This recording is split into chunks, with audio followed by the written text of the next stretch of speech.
అయితే 9 రోజుల పాటు చేసేటటువంటి ఉపాసనా కార్యక్రమానికి శారదా నవరాత్రులు అని ఋషులు పేరుంచారు. ఈ నవరాత్రులు ఉపాసన క్రమంలో అత్యంత ప్రధానమైనటువంటి స్థానాన్ని అలంకరిస్తాయి.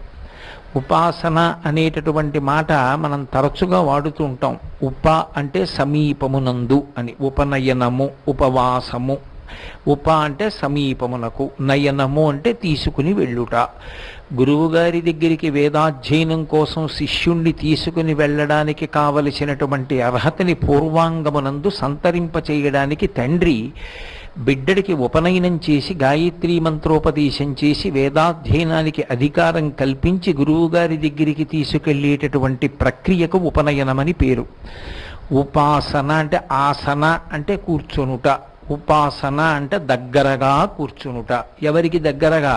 తత్పదార్థమునకు.